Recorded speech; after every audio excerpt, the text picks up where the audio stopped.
नमस्कार साथियों, पूरे उत्तर भारत का किसान दिल्ली कूच कर रहा है। देश के किसान में त्राहिमाम मचा है। देश का किसान 378 दिन पहले दिल्ली के बॉर्डर पर बैठा रहा। आखिर में 3 काले कानून वापस लिए गए इस वादे के साथ कि एमएसपी की गारंटी का कानून लाया जाएगा। अब 2 साल और बीत गए। 298 दिन से एक बार फिर देश का किसान बॉर्डर पर बैठा है। किसान की मांग क्या है कि पैदल शांतिप्रिय तरीके से दिल्ली के हुक्मरानों से, मोदी सरकार से वो आकर अपनी मांग की गुहार लगा सकें, न्याय मांग सकें। अन्नदाता किसान, जिसे धरती का भगवान कहा जाता है, उस धरती के भगवान को अब डंडे, लाठी, अश्रु गैस, नश्तर, कीलें और कंक्रीट की दीवारें बनाकर रोका जा रहा है। जो मिजोरम से किया जा रहा है, मोदी सरकार वही अन्नदाता किसान से भी कर रही है।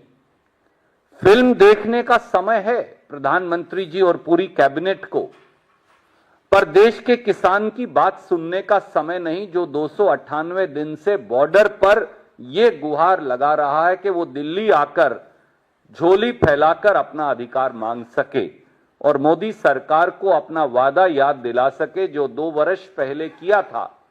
700 किसानों की शहादत और लाखों किसानों को अपना अपना घर उजाड़ने के बाद के एमएसपी की गारंटी का कानून बनाया जाए।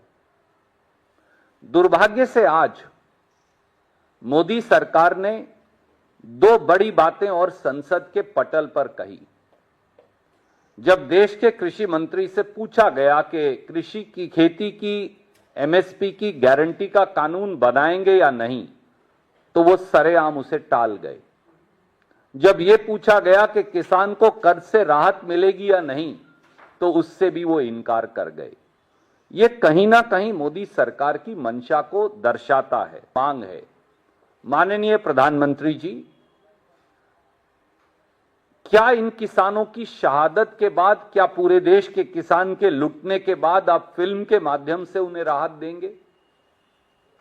देश के माननीय प्रधानमंत्री जी को बगैर किसी देरी के किसानों को वार्तालाप के लिए बुलाकर इसी संसद के सत्र में एमएसपी की गारंटी का कानून पारित किया जाना चाहिए। यह भारतीय राष्ट्रीय कांग्रेस की मांग है। किसानों पर लाठीचार्ज, किसानों के रास्ते में नश्तर और कीलें बिछाने की बजाय किसानों को दिल्ली आने दिया जाए और शांति प्रिय तरीके से उनके प्रतिनिधि मंडल से बात हो। और यह घोषणा बाकायदा प्रधानमंत्री जी किसानों से बात कर देश के सामने और संसद के समक्ष करें। ये कुछ करने के बाद, ये कुछ करने की बजाय ये सरकार केवल संसद में झूठ बोलती है और इनकी 5 झूठ आज पकड़ी गई खेती और खेत खलियान को लेकर। थोड़ी सी चर्चा मैं उसकी भी आपसे करना चाहूंगा। कृषि मंत्री शिवराज सिंह चौहान का झूठ नंबर 1। आज उन्होंने डींगे बगाड़ते हुए ये कह दिया कि मोदी सरकार सब फसलें एमएसपी पर खरीदती है, पर उसकी सच्चाई क्या है? संसद के पटल पर उन्होंने जो जवाब दिया उसका एक चार्ट मैं आपको भेज रहा हूं। ये इसमें साफ है कि एक अगर गेहूं की फसल को छोड़ दें जो 23% उत्पादन के मुकाबले एमएसपी पर खरीदी जाती है, तो ये सरकार ने बताया कि वो 1% से भी कम फसल एमएसपी पर खरीदते हैं। तो जो सरकार एमएसपी पर फसल खरीदती ही नहीं, वो एमएसपी की गारंटी का कानून छोड़ दीजिए, एमएसपी की गारंटी देने की बात कैसे कर सकती है? कृषि मंत्री का झूठ नंबर 2, उन्होंने सदन के पटल पर कह दिया कि लागत पर 50% मुनाफा दिया जा रहा है, पर 6 फरवरी 2015 को इसी सरकार ने शपथ पत्र दिया और कहा कि अगर किसानों को लागत पर 50% मुनाफा दिया जाएगा तो फिर मार्केट डिस्टॉर्ट हो जाएगी, यानी मार्केट खराब हो जाएगी। और यह शपथ पत्र पत्रकारों को या कांग्रेस को नहीं दिया, यह देश के सर्वोच्च न्यायालय को दिया। कृषि मंत्री का झूठ नंबर 3, उन्होंने आज ये शेखी बगारी के एमएसपी जो है वो लागत से 50% मुनाफे की बजाय 100 या 200% मुनाफे पर दिया जाता है। दुर्भाग्य से विपक्ष को तो सवाल नहीं पूछने दिए गए, पर वास्तविकता क्या है? भाजपा शासित प्रदेशों ने agriculture cost and price commission को लिखकर दिया है कि जो एमएसपी निर्धारित किया जा रहा है उनके प्रदेशों में अलग अलग फसलों की लागत वो उससे 100%, 150%, 200% तक कम है। तो इसलिए मैंने एक सीएसीपी की रिपोर्ट से एक चार्ट आपके लिए बना दिया, आपका समय नष्ट ना हो, और ये मैं आपको भेज रहा हूं। एक दो उदाहरण देता हूं। जैसे महाराष्ट्र ने कहा कि 4,461 रुपया लागत है किसान की गेहूं की। गुजरात ने कहा कि 4,050 रुपया प्रति क्विंटल लागत है गेहूं की, पर रेट तो मिला नहीं। यही चने का हाल है, यही मसर का हाल है, यही सरसों का हाल है। कृषि मंत्री शिवराज चौहान का चौथा झूठ, उन्होंने ये कह दिया कि हमने 80%, 150% एमएसपी को बढ़ा दिया। एक पूरा चार्ट सदन के पटल पर रख दिया। तो ये जुमला नाथन कृषि मंत्री की सच्चाई, हमने पिछले 2 साल का चार्ट आपको निकाल कर रखा कि पिछले साल एमएसपी क्या था और इस साल क्या है। बस, ये तो कोई सीक्रेट नहीं है, पब्लिक डॉक्यूमेंट है। और अगर आप देखें, इन्फ्लेशन हमारे यहां 7% है, फूड इन्फ्लेशन 14% है, 15% भी है। गेहूं के एमएसपी में बढ़ोतरी हुई कितनी, आप ये देखेंगे 6%, जौ में 7%, चने में 3%, मसर में 4%। और अगर C2 + 50% स्वामीनाथन आयोग के मुताबिक दिया जाए तो कितना पैसा दिया जाना चाहिए, हमने वो भी लगाया, ताकि C2 + 50% सीएसीपी की रिपोर्ट के मुताबिक कितना आएगा। तो ये सरेआम झूठ बोलकर देश को बरगलाते हैं, ये समझकर कि संसद में शायद किसानों के नुमाइंदे नहीं हैं और खुद कृषि मंत्री खेती करते नहीं, तो इसलिए कुछ भी कहते हैं तो अपनी बात कहकर वो झूठ चला लेते हैं। और झूठ नंबर 5, सोयाबीन जो सबसे ज्यादा मध्य प्रदेश और सबसे ज्यादा महाराष्ट्र और दूसरे नंबर पे उनके अपने प्रांत मध्य प्रदेश में होता है। सोयाबीन का लागत जो मूल्य है वो 4,892 रुपये एमएसपी है, पर मध्य प्रदेश में वो 4,000 रुपये से भी कम बिकी और महाराष्ट्र में और भी कम बिकी। सोयाबीन का क्राइसिस सबने देखा। प्रधानमंत्री जी ने कहा कि हम जो हैं सरकार बनने पर 6,000 रुपये में खरीदेंगे। महाराष्ट्र का किसान भी इंतजार कर रहा है कि उसको एमएसपी का वो 6,000 रुपया सोयाबीन का मिलेगा, प्रधानमंत्री जी के जबान की भी कोई कीमत नहीं, या उन्होंने झूठ बोलकर महाराष्ट्र में वोट ले ली, तो उसका किसान क्या करे। इसलिए बड़ी सीधी बात है, देश के अन्नदाता किसान को मणिपुर के हालात में मत पहुंचाइए। फिल्में देखने का अगर फुर्सत है तो देश के किसान से बात करने की फुर्सत क्यों नहीं। किसान के रास्ते में नश्तर, कील और दीवारें क्यों खड़ी की जा रही हैं।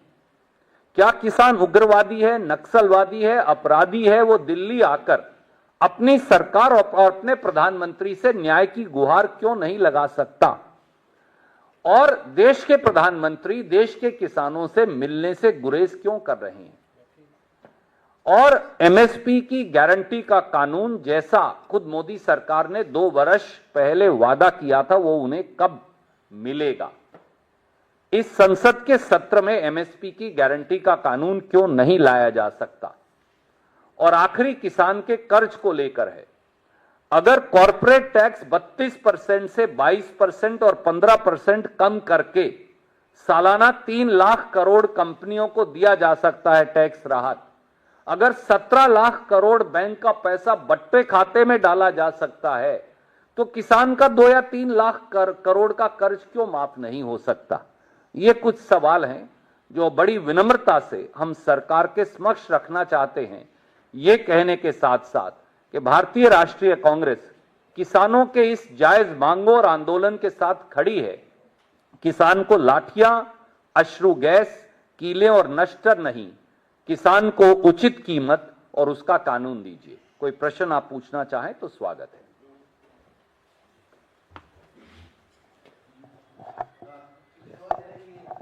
मंत्री अनिल विज वो कह रहे हैं कि अगर किसानों को दिल्ली ही जाना था तो वो पहले केंद्र सरकार से, राज्य सरकार से इजाजत लेते, उनके पास ऑफिशियल परमिशन होता, फिर कोई नहीं रोकता। क्योंकि इजाजत नहीं ली है और कानून व्यवस्था को संभालना राज्य की जिम्मेदारी है, इसलिए ये स्थिति उत्पन्न हुई। आदरणीय मित्र, वो तो अब गृह मंत्री नहीं रहे, हालांकि उन्हें भयम है कि वो हैं अभी भी, पर अब तो उनसे महकमा छीन लिया गया है।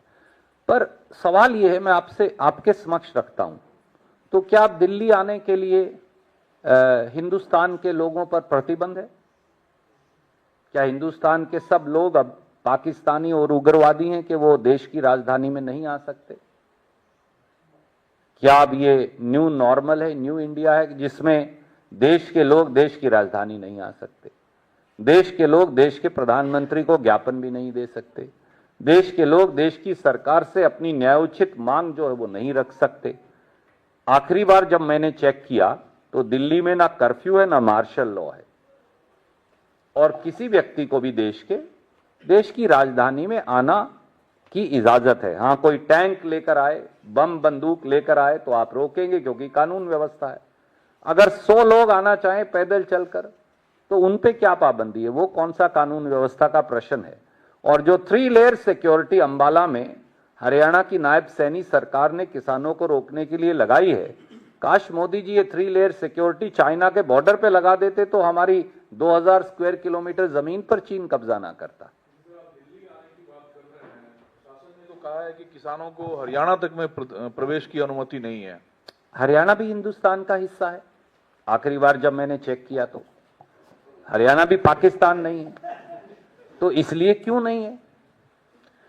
मेरा यह कहना है, इस देश में किसी नागरिक को भी कहीं ना जाने की अनुमति क्यों नहीं है? कौन सा वो कानून है जो ये कहता है कि नागरिक अपने प्रदेश या पड़ोसी प्रदेश से होते हुए देश की राजधानी तक न्याय मांगने नहीं आ सकते?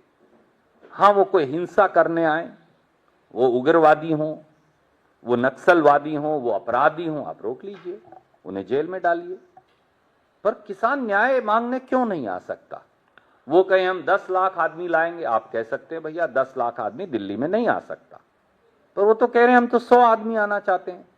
दिल्ली में तो हर रोज 1 करोड़ आदमी की एंट्री और एग्जिट है, तो वो किसान क्यों नहीं आ सकते? इतना ही मेरा। सर, क्योंकि विंटर सेशन चल रहा है, आप लोगों ने अभी रेस किया क्वेश्चन कि इस सेशन में ही जो है वादे किए गए थे उसको पूरा करना चाहिए। क्या कांग्रेस पार्टी सोमवार को जब सेशन की शुरुआत होगी तो इस मुद्दे को सदन में उठाएगी? और क्या अभी तक आप लोग अडानी के मुद्दे पे प्रदर्शन कर रहे हैं, क्या किसानों के एमएसपी को लेकर जो वो मांग कर रहे हैं उसको लेकर आप लोग प्रोटेस्ट करेंगे? 2 दिन पहले भी श्रीमती सोनिया गांधी जी के नेतृत्व में किसानों के इसी मुद्दे पर राज्यसभा से कांग्रेस पार्टी और सभी मित्र दलों ने बहिर्गमन किया था और हमने बाकायदा एडजर्नमेंट मोशन दिया था। हम एक बार नहीं अनेकों बार इस पर स्थगन प्रस्ताव कर चुके हैं और हम इस आवाज को, अडानी का मुद्दा भ्रष्टाचार का मुद्दा है, वो महत्वपूर्ण है और रहेगा और कांग्रेस उसे लगातार उठाएगी राहुल जी और खड़गे जी के नेतृत्व में। पर किसान के साथ जो दुर्व्यवहार हो रहा है, किसान को जो अपराधी की तरह उसके साथ व्यवहार हो रहा है, कील नश्तर और दीवारें खड़ी की जा रही हैं ताकि आम नागरिक को भी यह सुविधा हो। सो किसानों के लिए 3 लेयर सिक्योरिटी की क्या जरूरत है? आप चेक करो भैया, तुम्हारे पास कोई हथियार तो नहीं है, आप उसे मत जाने दो। कोई हथियार है नाजायज तो अंदर बंद कर दो। पर 100 किसान पैदल चलकर दिल्ली तक क्यों नहीं आ सकते? इस बात का जवाब प्रधानमंत्री जी को देना चाहिए और कांग्रेस ये मुद्दा सोमवार से फिर उठाएगी दोबारा। अडानी भी उठाएंगे और किसान के साथ जो दुर्व्यवहार और एमएसपी का कानून नहीं बन रहा इसको भी उठाएंगे। सर, कई ऐसा घटनाक्रम रहा है जहां राहुल गांधी खुद मिलने पहुंचते हैं। आपने 298 डेज का जिक्र किया। क्या आपको लगता है अगर किसान पिछली बार की तरह इस बार भी दिल्ली नहीं आ पाते हैं तो राहुल गांधी को खुद वहां जाकर मिलना चाहिए किसानों से? कांग्रेस का प्रतिनिधि मंडल और कांग्रेस के नेता वहां गए हैं किसानों से मिलने और हम इसका राजनीतिकरण नहीं करना चाहते।